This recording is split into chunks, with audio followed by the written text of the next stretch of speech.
اعوذ باللہ من الشیطان الرجیم بسم اللہ الرحمن الرحیم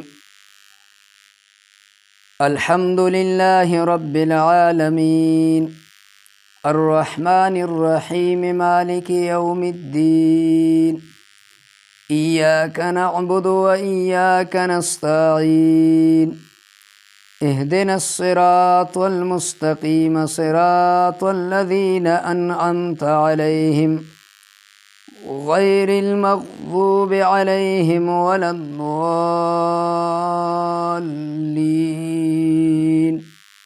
آمین۔ سورۃ الفاتحہ مکی صورت ہے، سورۃ المدثر کے بعد نازل ہوئی ہے۔ نزول کے اعتبار سے 5ویں نمبر صورت ہے اور ترتیب تلاوت کے لحاظ سے پہلی صورت ہے۔ سورہ فاتحہ 1 رکوع اور 7 آیات پر مشتمل ہیں، جس میں 25 کلمات یعنی الفاظ اور 123 حروف ہیں۔ مکی اور مدنی صورتوں کی تعریف کیا ہے، یعنی مکی اور مدنی صورتیں کسے کہتے ہیں؟ عام طور پر مشہور یہ ہیں کہ جو صورتیں مکہ میں نازل ہوئی ہوں انہیں مکی صورتیں کہلائی جاتی ہیں، اور مدنی صورتیں وہ ہوتی ہیں جو مدینہ میں نازل ہوئی ہوں۔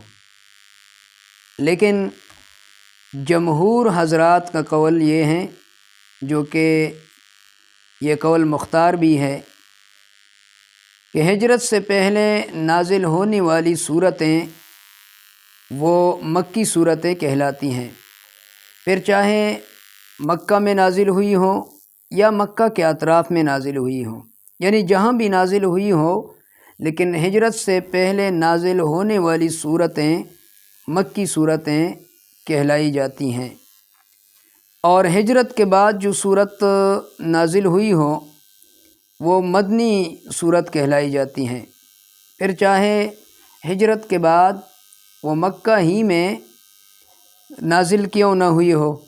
مثلاً الیوم اکملت لکم دینکم و اتممت علیکم نعمتی و رضیت لکم الاسلام دینا، یہ آیت کریمہ حجۃ الوداع کے موقع پر عرفات کے میدان میں مکہ مکرمہ میں نازل ہوئی ہے۔ نبی مہربان صلی اللہ علیہ وسلم مدینہ منورہ سے حج کرنے کے لیے مکہ مکرمہ تشریف لائے تھے، تو میدان عرفات میں مکہ مکرمہ میں یہ آیت آپ صلی اللہ علیہ وسلم پر نازل ہوئی۔ اس کے باوجود یہ آیت مدنی ہے۔ مدنی اور مکی صورت انہیں کیوں کہتے ہیں، اس کی وجہ تسمیہ کیا ہے؟ وجہ تسمیہ یہ ہے کہ ہجرت سے پہلے دعوت کا مرکز، اسلام اور مسلمانوں کا مرکز، اسلامی تحریک کا مرکز، رسول اللہ صلی اللہ علیہ وسلم کا مرکز مکہ مکرمہ تھا۔ رسول اللہ صلی اللہ علیہ وسلم دین کی دعوت کے لیے جگہ جگہ تشریف لے جاتے تھے اور دعوت دین کا کام کرتے تھے۔ کبھی ایک جگہ آیت نازل ہوتی تو کبھی دوسری جگہ آیت نازل ہوتی، لیکن مرکز چونکہ مکہ مکرمہ ہی تھا تو مرکز کو نسبت ہونے کی وجہ سے مکی صورت کہا جاتا ہے، اور ہجرت کے بعد مسلمانوں کا مرکز، دعوت کا مرکز، اسلامی تحریک کا مرکز اور رسول اللہ صلی اللہ علیہ وسلم کا مرکز مدینہ منورہ تھا، تو مرکز کو نسبت کی وجہ سے مدنی صورت کہلاتی ہیں۔ سورہ فاتحہ مکی صورت ہیں، لیکن بعض حضرات فرماتے ہیں کہ یہ مدنی صورت ہیں، اور بعض روایات سے بھی یہ بات معلوم ہوتی ہے کہ یہ مدنی صورت ہیں۔ دراصل وہ نزول ثانی ہیں، اور نزول اولا سورہ فاتحہ کا مکہ میں ہوا ہے۔ مکی اور مدنی سورت جب کہا جاتا ہے تو وہ نزول اولا کے اعتبار سے کہا جاتا ہے۔ تو سورہ فاتحہ کا نزول پہلی دفعہ مکہ مکرمہ میں ہوا تھا، اسی وجہ سے یہ مکی سورت ہیں۔ البتہ مدینہ منورہ میں دوبارہ وحی آئی تھی اور سورہ فاتحہ دوبارہ سنایا گیا تھا۔ اس لحاظ سے اگر دیکھا جائے تو پھر پورا قرآن مجید مدنی ہوا، کیونکہ رسول اللہ صلی اللہ علیہ وسلم نے آخری سال یعنی اپنی وفات کے سال پورا قرآن مجید حضرت جبرائیل علیہ السلام کو مسجد نبوی میں سنایا تھا، اور حضرت جبرائیل علیہ السلام نے رسول اللہ صلی اللہ علیہ وسلم کو پورا قرآن مجید سنایا تھا، اور یہ سب کچھ مدینہ میں ہوا تھا، لیکن وہ نزول ثانی تھا، دوبارہ قرآن کریم کا دور کرنا تھا۔ صحیح تحقیق یہی ہے کہ سورہ فاتحہ مکی صورت ہیں۔ سورہ فاتحہ کے اسماء اور نام۔ سورہ فاتحہ کے کئی نام ہیں۔ امام قرطبی رحمہ اللہ نے تفسیر قرطبی میں سورہ فاتحہ کے 12 نام ذکر کیے ہیں، اور ہر نام کی خصوصیت اور صفت بھی بیان کی ہے، اور اس کی وجہ تسمیہ بھی بیان فرمایا ہے۔ سورہ فاتحہ کے ناموں میں سے سب سے زیادہ مشہور 2 نام ہیں۔ ایک نام سورۃ الفاتحہ ہے اور دوسرا نام سورہ ام القرآن ہے۔ سورہ فاتحہ کی وجہ تسمیہ۔ الفاتحہ کی وجہ تسمیہ تو ظاہر ہے کہ فاتحہ کسی شے کی ابتدا کو کہا جاتا ہے، کسی چیز کے اول کو کہا جاتا ہے، چونکہ یہ صورت بھی قرآن مجید کی پہلی صورت ہے ترتیب تلاوت کے لحاظ سے، اور لوح محفوظ میں بھی اسی ترتیب سے لکھی گئی ہے۔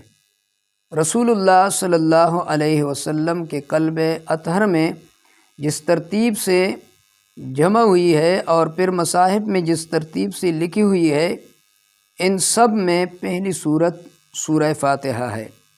سورہ فاتحہ یہ وجہ تسمیہ ہے اس صورت کا۔ فاتحہ ابتدا کو کہا جاتا ہے اور قرآن کریم کی ابتدا اسی صورت سے ہوئی ہے۔ سورہ فاتحہ کا دوسرا نام ام القرآن ہے، اور اس کا تیسرا نام ام الکتاب ہے۔ چوتھا نام سورہ فاتحہ کا السبع المثانی ہے۔ یہ تینوں نام سنن ترمذی کی ایک حدیث میں بیان ہوئے ہیں۔ حضرت ابو ہریرہ رضی اللہ تعالیٰ عنہ سے مروی ہے کہ رسول اللہ صلی اللہ علیہ وسلم نے فرمایا: الحمدللہ ام القرآن و ام الکتاب والسبع المثانی۔ یہ الحمدللہ ام القرآن ہے، ام الکتاب ہے اور السبع المثانی ہے، یعنی 7 آیات ہیں جو بار بار پڑھی جاتی ہیں۔ اس کو المثانی اسی لیے کہا جاتا ہے کہ یہ صورت بار بار پڑھی جاتی ہے، ہر نماز میں، اور ہر نماز کی ہر رکعت میں، چاہے فرض ہو، سنت ہو، نفل ہو، جتنی بھی رکعتیں ہوتی ہیں ان میں ہر رکعت میں یہ صورت پڑھی جاتی ہے اور بار بار پڑھی جاتی ہیں، اس لیے اس کو المثانی کہا جاتا ہے۔ اور المثانی کا مطلب ہے بار بار پڑھی جانے والی صورت۔ ام القرآن اور ام الکتاب کی وجہ تسمیہ یہ ہے کہ ام القرآن اور ام الکتاب اس کی 2 وجوہات ہیں، یعنی ام القرآن اور ام الکتاب کہنے کی 2 وجوہات ہیں۔ پہلی وجہ یہ ہے کہ جس طرح الفاتحہ کسی بھی چیز کی ابتدا کو کہا جاتا ہے، تو ام بھی کسی شے کی ابتدا کو کہا جاتا ہے، ام القرآن اور ام الکتاب کا معنی یہ ہوگا کہ اول القرآن و اول الکتاب۔ یہ وجہ تسمیہ اگرچہ غلط نہیں ہے، لیکن محققین حضرات نے ایک دوسری وجہ تسمیہ جو بیان کی ہے، اور دوسری وجہ تسمیہ کو بعض محققین حضرات نے ترجیح دی ہے، اور حافظ عماد الدین ابن کثیر رحمہ اللہ نے ان کا ذکر بھی کیا ہے۔ ان کے علاوہ دوسرے حضرات نے بھی اس دوسری وجہ تسمیہ کو ذکر کیا ہے۔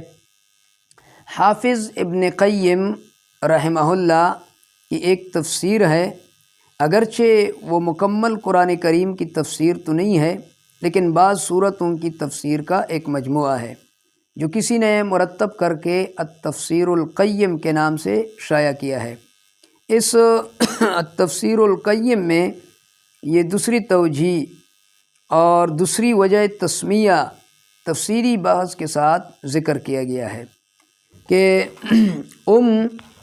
کلام عرب میں جس طرح اول کے معنی میں آتا ہے، جیسے الشیء اولہ و مقدمہ، اسی طرح جامع کے معنی میں بھی آتا ہے، یعنی ہر وہ چیز جو جمع کرنے والی ہے اور جو مرکزی حیثیت رکھتی ہے، یعنی جس میں جامعیت موجود ہو، اس کو عربی میں کہا جاتا ہے۔ عربی زبان میں ماں کو کہا جاتا ہے کیونکہ ماں کے پاس اولاد جمع ہو جاتی ہے، جہاں ماں ہوتی ہیں وہاں اولاد پہنچ جاتی ہیں اور ماں کے ارد گرد بیٹھ جاتی ہے۔ اسی طرح قرآن مجید میں مکہ مکرمہ کو ام القریٰ کہا گیا ہے، اس لیے کہ یہ مرکزی شہر ہے اور دنیا کے گوشے گوشے سے مختلف شہروں، ملکوں اور علاقوں سے لوگ حج کے لیے آتے ہیں، جس کی وجہ سے اس مقدس جگہ کو ایک مرکزی مقام حاصل ہے۔ اسی وجہ سے مکہ کے ناموں میں سے ایک نام ام القریٰ بھی ہے۔ انسان کے سر میں جو دماغ ہے، اس دماغ کے ارد گرد ایک پردہ ہے، اور اسی پردہ میں انسان کے دماغ جمع ہے۔ اسی پردہ کو ام الدماغ کہا جاتا ہے۔ ام الدماغ یعنی جامع الدماغ، کہ اس پردہ میں دماغ انسان کے جمع ہیں۔ اسی طرح لشکر میں جو سب سے بڑا علم اور جھنڈا ہوتا ہے، جو لشکر کے سپہ سالار کے ہاتھ میں ہوتا ہے یا اس کے قریب بلند کیا جاتا ہے، اس جھنڈے کو بھی کہا جاتا ہے۔ یہ بات یاد رکھیں کہ ہر جھنڈے کو نہیں کہا جاتا، صرف اسی جھنڈے کو کہا جاتا ہے جو پورے لشکر کی نظروں کا محور اور مرکز ہوتا ہے۔ تو عرب اس قسم کے جھنڈے کو کہا کرتے تھے، اس لیے کہ وہ جامع یعنی جمع کرنے والا ہے۔ حافظ ابن قیم رحمہ اللہ نے التفسیر القیم میں فرمایا ہے کہ میں کافی تحقیق اور تدبر اور غور و فکر کے بعد اس نتیجے پر پہنچا کہ وہ لفظ جس میں صرف میم موجود ہو تو اس لفظ میں جامعیت اور مرکزیت کا معنی ضرور پایا جائے گا۔ پھر امام ابن قیم رحمہ اللہ نے اس کے لیے چند مثالیں ذکر کی ہیں، جن میں سے چند ایک آپ کے سامنے ذکر کر دی گئی۔ سورہ فاتحہ کو ام القرآن اور ام الکتاب اس لیے کہا جاتا ہے کہ یہ سورت قرآن کریم کے مضامین کے جامع ہیں۔ پورے قرآن مجید کا خلاصہ اسی سورت میں پایا جاتا ہے۔ ام القرآن ای جامع مضامین القرآن۔ قرآن مجید کے مضامین تو بہت زیادہ ہے، لیکن ان تمام مضامین میں جو اساسی اور بنیادی مضامین ہیں وہ 3 ہیں: توحید، رسالت اور آخرت۔ باقی قرآن مجید میں جتنی بھی مضامین، علوم اور احکام ہیں وہ سب ان 3 بنیادی اور اساسی مضامین کی شاخیں اور فروعات ہیں، اور یہ تینوں بنیادی مضامین سورۃ الفاتحہ میں اجمالاً موجود ہیں، جبکہ باقی پورا اور مکمل قرآن مجید اس کی تفصیل اور شرح ہے۔ الحمدللہ رب العالمین الرحمن الرحیم ایاک نعبد و ایاک نستعین، ان 3 آیات میں توحید بیان ہوئی ہیں کہ تمام تعریفیں اور صفات صرف اللہ تعالیٰ ہی کے لیے ہیں، اور رحمت کے خزانے اللہ کے پاس ہیں۔ اللہ کے سوا ہم کسی اور کی عبادت نہیں کرتے اور کسی سے مدد نہیں مانگتے۔ اسی طرح اہدنا الصراط المستقیم صراط الذین انعمت علیہم، اس آیت میں رسالت کی طرف اشارہ ہے۔ الذین انعمت علیہم یعنی وہ لوگ جن پر تو نے انعام کیا ہے، اس سے مراد انبیاء کرام علیہم السلام، پھر صدیقین، شہداء اور عام صالحین وغیرہ مراد ہیں۔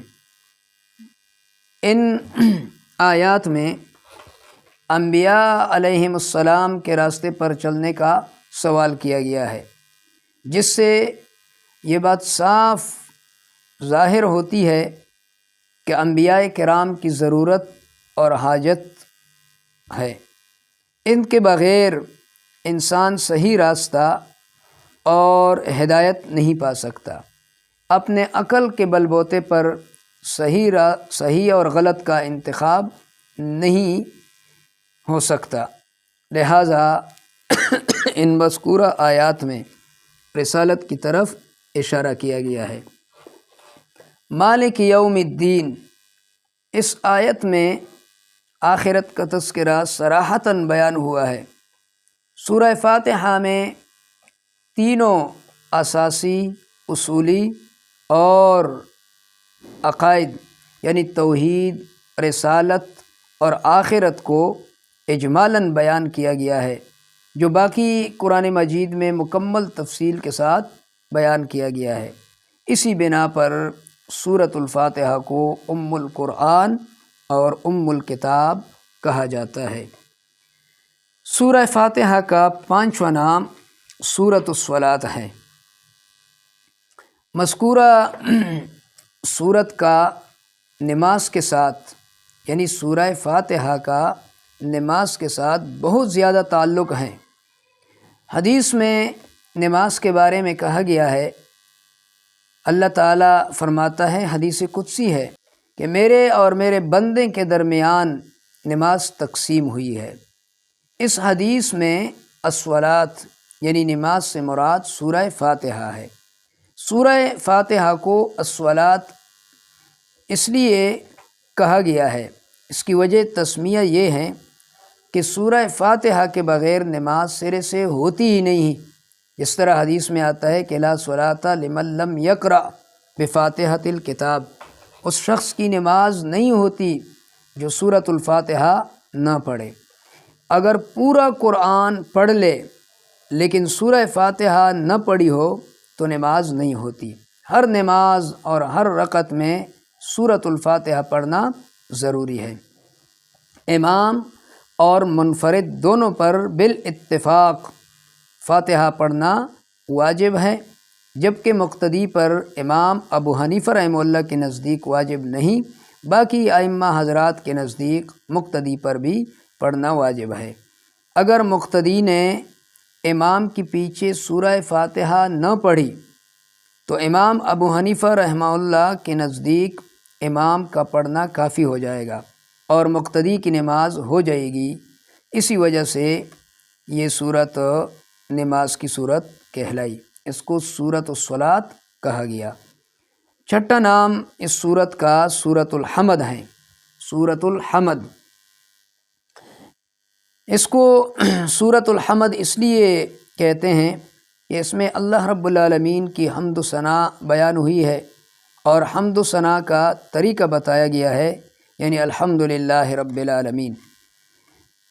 ساتواں نام اس صورت کا القرآن العظیم ہے، اور اس کو القرآن العظیم کہا گیا ہے، یعنی عظیم قرآن، اس لیے کہ پورے قرآن کا خلاصہ ان 7 آیات میں ہے، تو اس کو القرآن العظیم بھی کہا جاتا ہے۔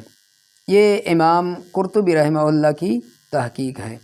باقی دوسرے مفسرین کی تحقیق کے مطابق القرآن العظیم سے مراد سورۃ الفاتحہ نہیں ہے، بلکہ پورا قرآن مراد ہے۔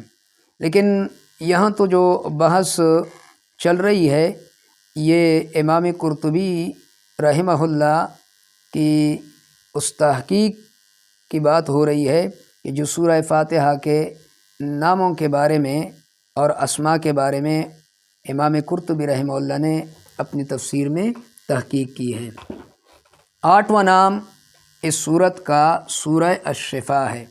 یہ سورت علاج ہے، دوائی ہے اور شفا ہے۔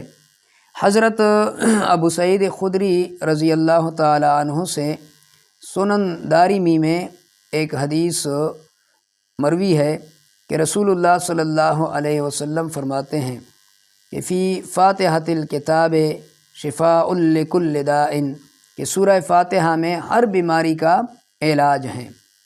ایک روحانی بیماریوں کا علاج ہے کہ سورہ فاتحہ میں توحید اور رسالت بیان ہوئی ہے اور آخرت کا ذکر ہوا ہے، یعنی عقائد بیان ہوئے ہیں۔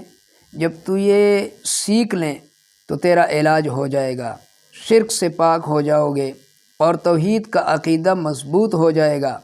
اور جسمانی شفا اس معنی میں ہے کہ سورۃ الفاتحہ یہ ایک دم ہے، اور اس کو پڑھ لیں اور دم کر لیں۔ اگر اللہ تعالیٰ ارادہ کر لے تو بیماری سے اللہ ٹھیک کر دے گا، اگر ارادہ نہ کرے تو کم از کم ثواب تو مل جائے گا، لیکن شفا اور دوائی ہے۔ اور دوائی میں اثر اللہ تعالیٰ کے ارادے سے ہوگا، یعنی کہ اگر اللہ تعالیٰ اس دوائی کے اندر اثر ڈالنے کا ارادہ کرے تو وہ دوائی اثر کرے گی، اگر اللہ تعالیٰ دوائی میں اثر کرنے کا ارادہ نہیں کرتا تو پھر وہ دوائی اثر نہیں کرے گی۔ اس کا ایک اور نام الرقیہ بھی ہے۔ اس صورت کے ذریعے سے ایک صحابی نے ایک قبیلے کے سردار کو دم کیا تھا، اور رقیہ کا معنی دم ہے۔ 10واں نام اس صورت کا الکافیہ ہے، اور اسی طرح اس کا 11واں نام الوافیہ ہے۔ یہ 2 نام اس کی جو وجہ تسمیہ ہے وہ ایک ہی ہے کہ یہ توحید کو سیکھنے کے لیے کافی ہے اور پوری ہے۔ جس نے سورہ فاتحہ کا مفہوم صحیح سیکھ لیا تو اس نے توحید کو سیکھ لیا، بنیادی عقائد سیکھ لیے۔ اس کا ایک اور نام وہ سورۃ المسئلہ بھی ہے، سورۃ الاساس بھی ہے۔ بہرحال یہ وہ نام ہیں کہ جو امام قرطبی رحمہ اللہ نے اپنی تفسیر قرطبی میں بیان فرمائے ہیں۔ کثرت الاسماء تدل علی کثرت الصفات، مطلب یہ ہے کہ اس صورت کے ناموں کی کثرت اس کی صفات کی کثرت پر دلالت کرتی ہیں۔ جس چیز کے نام زیادہ ہوں گے اور اس کا مقام اور اس کا مرتبہ زیادہ ہوتا ہے، بڑا ہوتا ہے، تو چونکہ اس صورت کے نام زیادہ ہیں تو یہ زیادہ نام اس کی کثرت صفات پر دلالت کرتی ہیں کہ اس صورت کی صفات زیادہ ہیں۔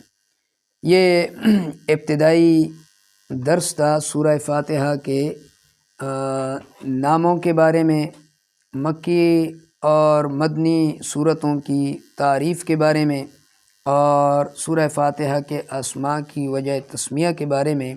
باقی انشاءاللہ العزیز آئندہ درس میں سورۃ الفاتحہ کی فضیلت اور پھر اس کے بعد اس کی تفسیر بیان کریں گے۔ اللہ رب العالمین ہمیں عمل کرنے کی توفیق عطا فرمائے۔ وآخر الدعوانا ان الحمد للہ رب العالمین۔